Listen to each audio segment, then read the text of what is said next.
Matt Levi Investigates, brought to you in part by the Office of Hawaiian Affairs, empowering Hawaiians, strengthening Hawaii. Meadow Gold, the dairy that truly cares about Hawaii. D.R. Horton, America's builder. Chaminade University of Honolulu, a native Hawaiian serving institution. BEI Hawaii, Hawaii's largest distributor of industrial chemicals, fertilizers, and agricultural products.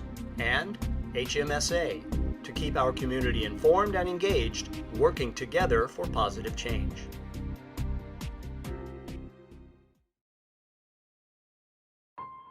You know, I kept telling myself that one day I'm going home. I don't know what day that is. I know it's not today, but maybe tomorrow, maybe next week, maybe next month, but one day I'm going home. After nearly 21 years behind bars, that day finally did come for Alvin Jardine. But it took years of determination and hard work by attorneys, law professors, and students at the University of Hawaii's Richardson School of Law for the Maui man to regain his freedom. Tonight we examine a terrible crime, half a life behind bars, and the Hawaii Innocence Project.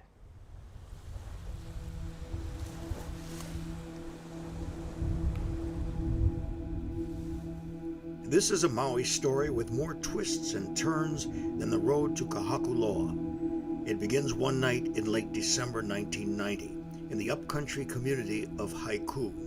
A man breaks into a home and terrorizes a 25-year-old woman at knife point while her young children sleep in a back room. He strips off his clothes and forces her to do the same. He sits on a papasan chair that is covered with a tablecloth and pulls the victim down onto his lap, facing away from him. He rapes her repeatedly. It is only when one of her children wakes up and distracts the assailant that she is able to escape. Her attacker runs from the house. The case was assigned to Maui detective Antonio Funes. While canvassing the neighborhood, Funes came across a group of young boys playing with illegal fireworks in the street near the location of the crime. He showed them a composite sketch and asked them to list all the 18 to 25-year-old men in the neighborhood. One name on that list was Alvin Jardine, a 21-year-old man who lived just down the street. At the time, Alvin Jardine was already known to Maui police and the courts. Jardine was a recently released felon convicted of bank robbery. After the robbery, Jardine fled to the Big Island, but then turned himself in. The detective who brought Jardine in for the robbery was Antonio Funes. So Detective Funes knew you from your earlier case? Yes, he was familiar with me, and I live right next to his brother, Joseph. Funes used the illegal fireworks as leverage to get the kids to help him. They said Funes threatened them with arrest and talked about a possible reward of $1,000 if they could identify someone fitting the description of the assailant. Kyle Kalibuso was one of the young boys questioned by Funes and shown a composite sketch. Did the picture that he showed you look like Alvin? It looked like a lot of people. When it was on, I don't think it looked like Alvin. If the detective had not told you you might be arrested for the firecrackers or had not offered you a reward, would you have given him any names? Nah, I think we would have kept going, doing what we was doing. It was the money. It was the money. I would say at that time, $1,000 for a little kid. And imagine how much choice you can have. And being scared. And being scared, yeah. The victim had picked Jardine out of a photo lineup and identified him from a high school yearbook photo. Jardine was then arrested. I just thought that everything, you know, I'll just talk to the people who was there with me. Had 11 people see me at home that night. And so, you know, I wasn't like in full on like, okay, you know, this is it or something, you know. I was just sort of just let the system work itself out, and then, you know, I'm gonna be out of here. Maui prosecutors were confident Jardine was the attacker. He was brought to trial on charges of burglary, kidnapping, and sexual assault. Jardine went to trial twice. Both trials ended in hung juries. In April 1992, he was brought to trial a third time. Again, the jury was deadlocked, but the judge instructed jurors to go back and try once more to reach a verdict. The jury came back shortly after that with a guilty verdict, and Alvin Jardine was sentenced to 35 years in prison. Jardine's insistence that he was innocent never wavered. Several times during his long incarceration, he was offered a chance to admit guilt, join a sex offender program, and possibly be released on parole. But despite these chances at freedom, Jardine refused to say he was guilty. The only choice that I had was, it was either my integrity or my freedom. That's the only two choices I had. I can just go admit to a crime and just get out of jail and be on sex offender for the rest of my life, and then life goes on.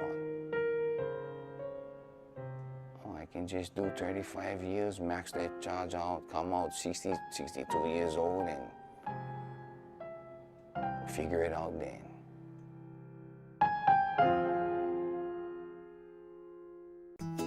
A healthcare reform download from HMSA. Under the new healthcare reform law, adults can be immunized and many women can receive preventive health services all at no charge. You just have to pay the sales tax. To learn more about healthcare reform, go to hmsa.com/reform for options and answers to your questions. HMSA. We've got you covered. In Hawaii, there's one name that's synonymous with keeping our islands green and growing: Gaviota. It's been that way since 1890. Gaviota brand fertilizer is made especially for Hawaii's plants and soils and blended for reliable, versatile, complete performance. And now we're proud to announce new Gaviota Green, a natural compost-based fertilizer that's safe for plants, people, and the environment. Keep your green growing strong with Gaviota brand fertilizer from BI Hawaii.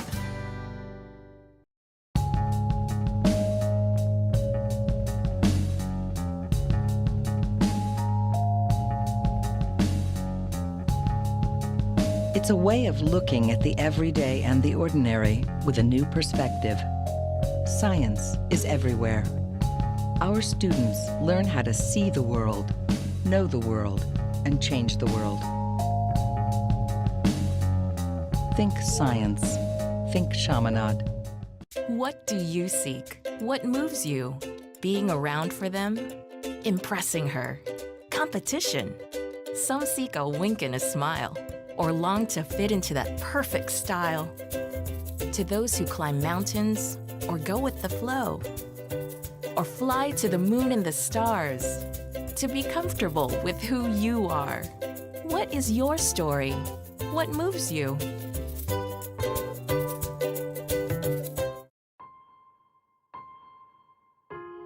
Number one, you don't want to have anyone who has not committed an offense to be sitting in jail. I mean, what you do in that situation is you basically say that our system has failed.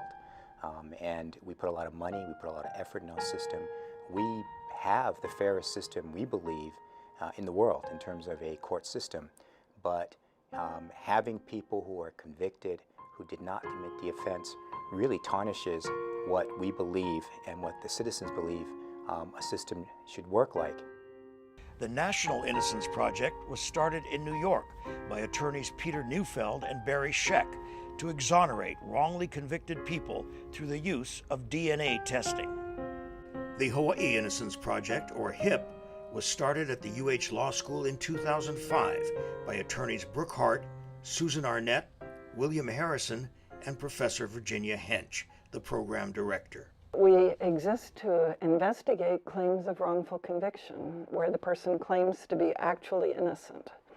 And we will look into the claims, investigate, and if there is some substance and if we can find some evidence to support the claim, then we will represent the person in court. What we need in the prosecutor's office are people who have that degree of fairness, who understand that justice is what matters, and the ultimate result of whether a person is convicted or not convicted is not as important as whether the process works and the system stands for fairness. The Hawaii Innocence Project is funded by donations and grants It is staffed by lawyers donating their time and students electing to take the class and volunteering much of their time as well.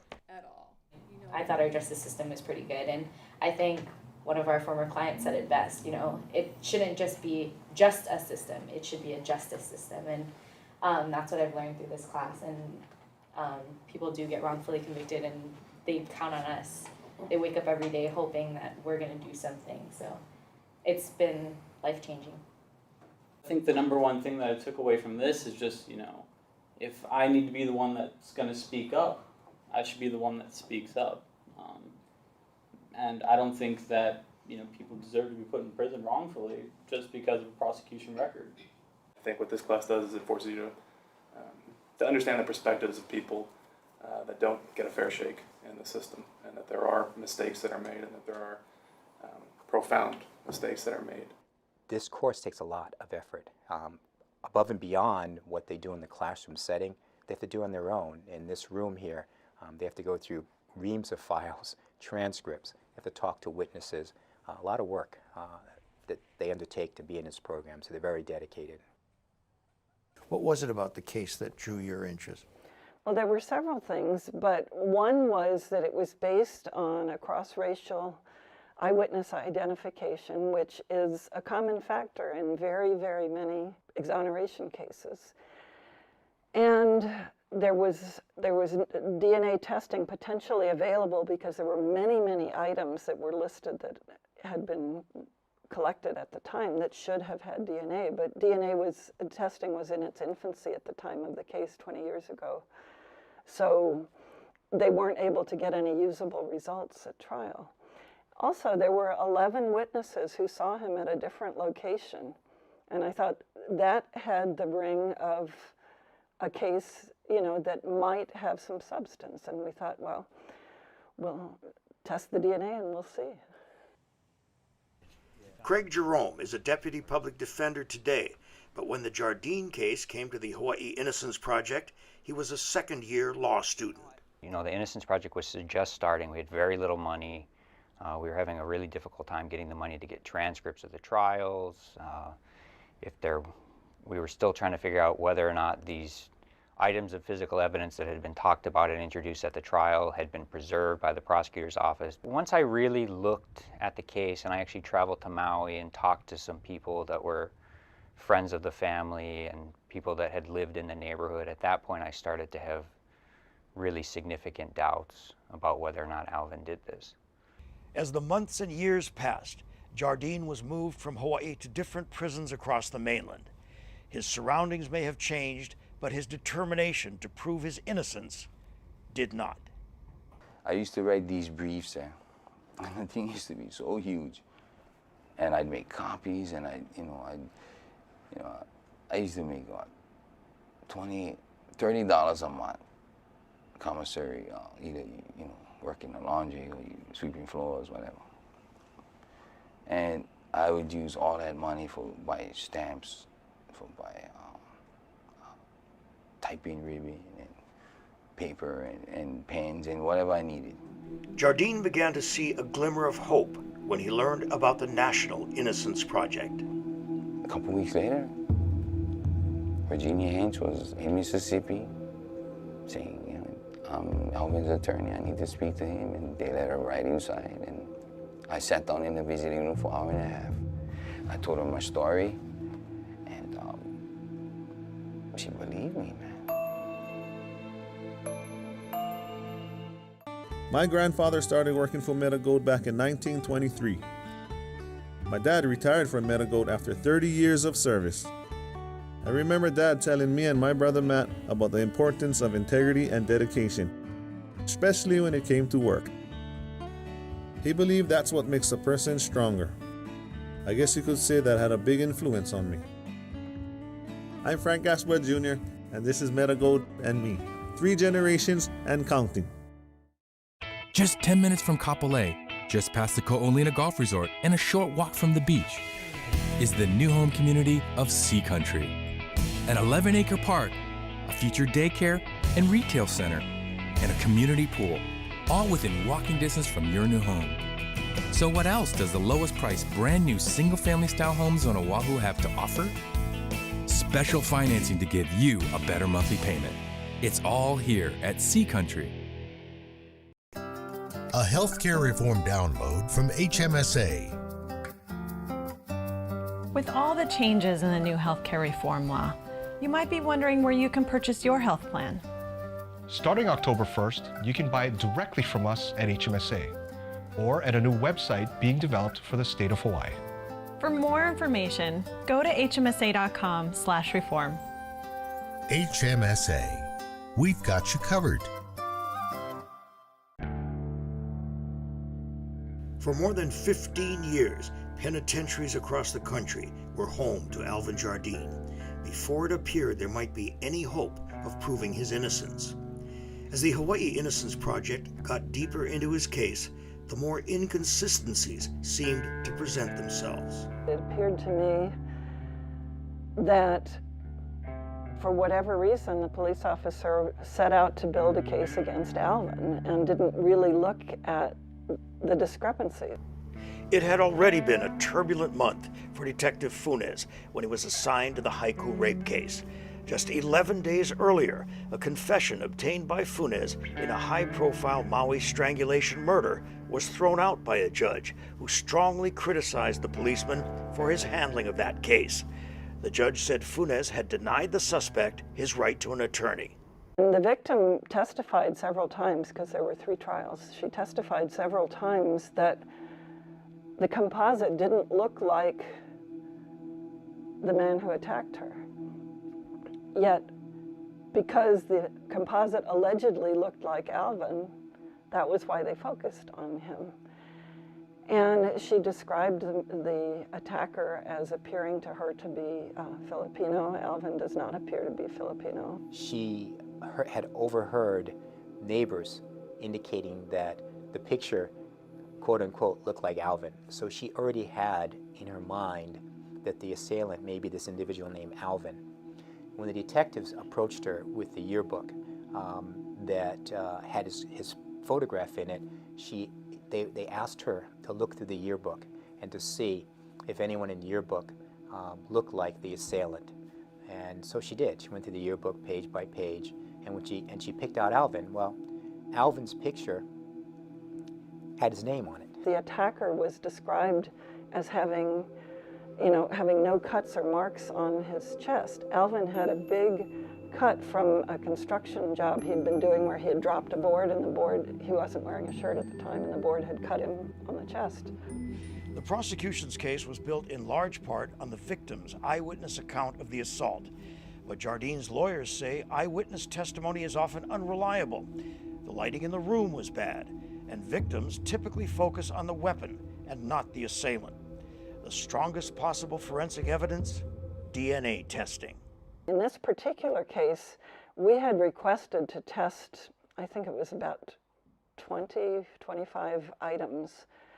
But as it happened, the prosecutor's office had requested an order from one of the judges over there to destroy all evidence. And as it happened, they overlooked one item, which is the one item that we were able to test. It was stored separately from the other items. The tablecloth. Correct. And the tablecloth was checked. There was none of his material on the tablecloth. And that was really the linchpin of our motion when we filed the motion. Even with his renewed hope, because of the Hawaii Innocence Project's work, Jardine still spent month after month in a prison cell, thousands of miles from home, and longing for the day he could get to know his daughter, born just after he was incarcerated. I cried, just thinking about the obstacles, the challenges that my girl is going to have to go through, and that I cannot be there to protect her from it, or to defend her, or just be around her, to teach her. They took away my dad. That's what makes me the most upset. They took away my father. They took away our bond that we will never have. They took away so much from me. They took a piece of my heart.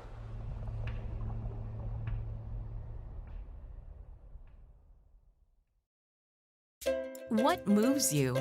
Something hot or as cool as a cucumber? A little razzle-dazzle? Let's not sugarcoat it. Variety is the spice of life. Start living off the fat of the land with farm-fresh foods picked by hand. This is not just food for thought. It's back to basics like Tutu taught. Healthy picks move me. What moves you? What is your story?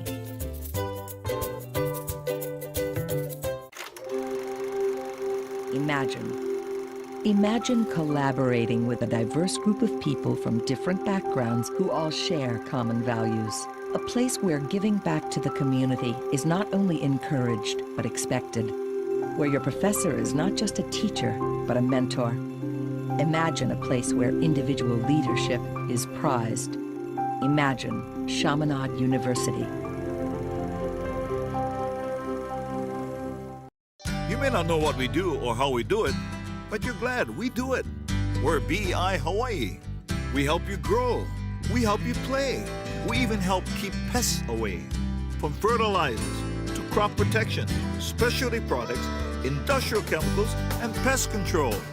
BEI Hawaii plays a big part in keeping these islands green and growing, and so much more. BEI Hawaii, helping Hawaii be Hawaii.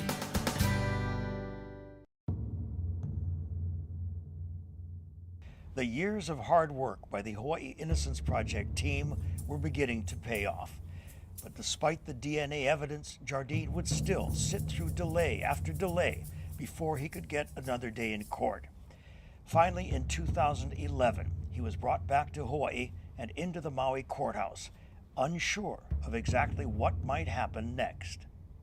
Now, I'm walking into the courtroom, and I trying to see all these people. But I tell you what, I can see my girl, you know. I can see my grandma, I can see my dad, I can see my sisters, I can see I just was like, wow, you know, it was just, and I haven't seen them for years, you know. And, you know, here I come walking into the courtroom, and I'm just stunned. My daughter's grown. I think about that moment when they brought him into the courtroom. His daughter was sitting right behind me, and I saw him come in. And of course, I had visited him in prison in Mississippi and Arizona and at Halava. But she hadn't seen him since her infancy. She was 20, and he had been in prison for 20 years. And she said, "Is that him?" So then when he came into the room and I had seen him, and I just was like, wow, that's my dad. I remember that. Oh my gosh. What words did the judge use to release you? What did the judge say? He said, because the jurors in your third trial wasn't afforded this evidence, and because this evidence couldn't have been gotten at the time because DNA was in its infancy, therefore it is exculpatory. And the final question is, would this DNA evidence have made a difference? In my opinion, yes. Therefore, I'm overturning your conviction and giving you a fourth trial. And I was out of jail in a couple hours. I didn't even have clothes for it. Maui prosecutors and the victim still maintained Alvin Jardine committed the rape, but the charges were dropped, prosecutors saying they did not want to put the victim through a fourth trial. Had there been another trial, Detective Funes would not have testified. While directing traffic in 2002, he was hit by a truck and killed. After the judge set aside the conviction, then the prosecutors decided not to go for another trial. Mm-hmm. Were you thinking, finally? I wasn't really happy, actually. I felt like I got ripped off again. Why? Because I cannot go in front of 12 people and show them this DNA evidence and have them say I'm not guilty. Matson Kelly is representing Jardine in a civil suit against the state, Maui County, and the Maui Police Department because Hawaii does not provide any compensation at all for those wrongly convicted. Here you don't even get a sorry. Not a sorry. And the irony in that is that if, Alvin had been a criminal and paroled after, let's say, if he got convicted of murder, he would have resources and opportunities presented to him to help rehabilitate him. But the fact that the case simply was dismissed and essentially exonerated, there's been no support offered to him. We have states that notoriously have a bad reputation for, these systemic failures, such as Texas, and they give people who have been wrongfully convicted and wrongfully incarcerated, I believe they give $83,000 a year for their wrongful incarceration, because even they believe that if someone is wrongfully jailed, that person, when they get out, should receive some recompense for that person's violations. So Alvin Jardine got? He gets nothing. He got nothing. He didn't even get an apology from the prosecutors or the victim in this case. You get nothing. You get no sorry. You get no nothing. I get $300 a month food stamps. That's what I get. I have no house, I have no car, I have no job. You see, I can get one job, but can I keep a job? Like I said, I'm still trying to find Alvin. I'm still trying to get him back. Sometimes I watch cars passing by and I just sort of think, these guys gotta go here, go there, go to the store, go to the bank, or, they gotta do something. These guys busy with life. And that's what I want to be doing, being busy with life. But I still got this past to deal with.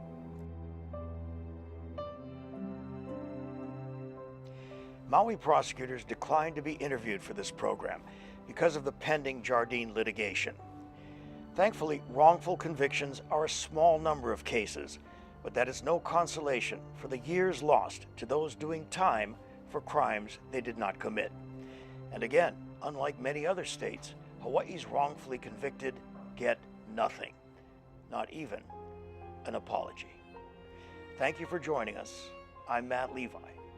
Good night.